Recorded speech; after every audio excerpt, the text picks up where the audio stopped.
PMI ont réalisé une nouvelle Job Task Analysis et ils le font généralement tous les 4 à 5 ans.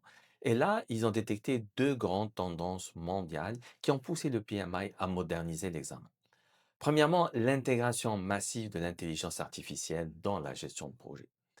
On trouve aussi la montée de tout ce qui est sustainable, durabilité et des pratiques responsables et durables. Et le PMI aussi veut s'assurer que l'examen reflète la réalité actuelle du monde de la gestion de projet, par rapport aux derniers changements. Alors, la structure globale de l'examen ne change pas, mais son contenu, lui, il évolue.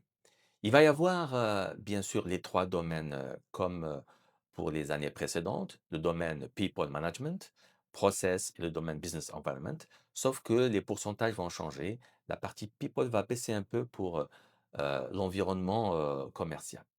Alors, il faut faire aussi attention que le PMBOK, dans la version 8, ce n'est pas le support pour passer l'examen. Le PMP reste basé sur des situations réelles, des jugements, des décisions et pas de la mémorisation. Donc, il ne suffit pas de lire le PMBOK 6, mais il faut vraiment assister à une formation. Les nouveautés majeures sont surtout sur les formats des questions. Là, c'est là la plus grande évolution de l'examen 2026. Alors, il va y avoir 185 questions notées, dont 10 ne seront pas notées. 185 questions à passer sur 4 heures avec 2 pauses de 5 minutes. Mais surtout, il va y avoir quelques nouveautés dans les types de questions. Il va y avoir des questions de type scénario, case scénario. Il va y avoir des questions de type long scénario avec des graphiques, des tableaux, des éléments détaillés. Et là, il va falloir savoir analyser les graphiques. Il va y avoir aussi des questions pures graphiques, et ça, c'est nouveau par rapport à ce qu'il y avait avant. Donc, on va vous présenter des diagrammes, des courbes, des indicateurs, des organigrammes. Et là, le PMI veut s'assurer de votre capacité à interpréter les données qui sont présentées de manière visuelle. Il y a bien évidemment les questions drop and drop. Il faut matcher les questions avec leurs réponses. Il va y avoir aussi une nouveauté, c'est des questions, il va falloir sélectionner des points sur le graphique, des hotspots. Il va falloir cliquer sur des endroits de l'image qui peuvent représenter peut-être des courbes ou des parcelles de courbes. En conclusion, PMP devient plus proche d'un examen pratique. Il devient un peu comme un simulateur de travail réel, l'examen. Alors, il va y avoir des nouveautés dans le contenu des tâches. Ça va être un peu le contenu, de la formation et il va y avoir, des mises à jour. Les mises à jour, on va retrouver surtout le focus sur, l'intelligence artificielle. L'intelligence artificielle maintenant va influencer, la planification, influencer l'aide à la décision, l'analyse des risques, la prévision et là, le candidat doit comprendre comment utiliser ces outils sans forcément savoir à coder. Le plus important aussi, là, c'est l'intégration de tout ce qui est sustainability, durabilité, responsabilité sociale. Et là, le PMI intègre ces éléments. Il rajoute en plus tout ce qui est impact environnemental, compliance et conformité, les risques liés à l'environnement et à la durabilité, la gestion responsable des ressources. Ça aussi, c'est un élément où le PMI met l'accent. Il n'y avait pas ça avant.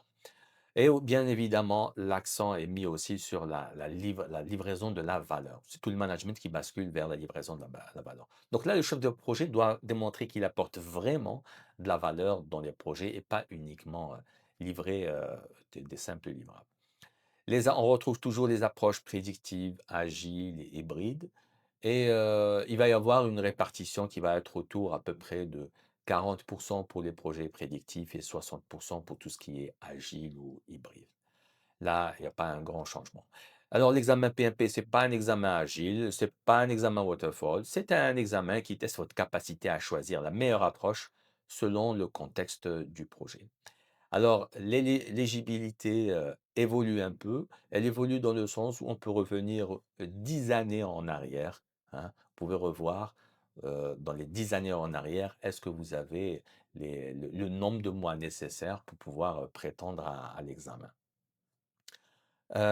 Les formations aussi, elles doivent être de qualité vérifiable. Ça, c'est un nouveau point de PMI. Il peut rejeter des formations si elles ne sont pas de qualité. C'est pour ça qu'il faut mieux passer par des centres accrédités. Et le PMI aussi renforce les contrôles sur les objectifs, hein, pour s'assurer que l'examen se passe dans de bonnes conditions, qu'il n'y ait pas de fuite de questions. Alors, pourquoi passer l'examen avant juillet 2026? Certains de vous peuvent se poser la question. Si vous étiez déjà en train d'hésiter, voici 3 raisons pour vous pousser à passer l'examen maintenant. La version actuelle est beaucoup plus maîtrisée par les formateurs. Il y a beaucoup plus de simulateurs d'examen. Les nouveaux formats sont beaucoup plus complexes. L'ancien format est plus facile. Et il y a beaucoup moins d'intégration d'IA et de durabilité. Vous pouvez passer l'examen maintenant. Ensuite, visualise juste quelques vidéos pour se mettre à jour. Donc, l'objectif, c'est pas uniquement de faire la formation, mais bien sûr d'acquérir aussi les connaissances derrière. Vous avez largement le temps de réussir avant le changement de l'examen. Donc, la version PMP 2026, elle est plus moderne, aussi plus réaliste, beaucoup plus orientée compétences. Si vous voulez être accompagné pour maximiser vos chances de réussite, que ce soit dans cette version ou la version future, n'hésitez pas à rejoindre une de nos prochaines sessions de formation.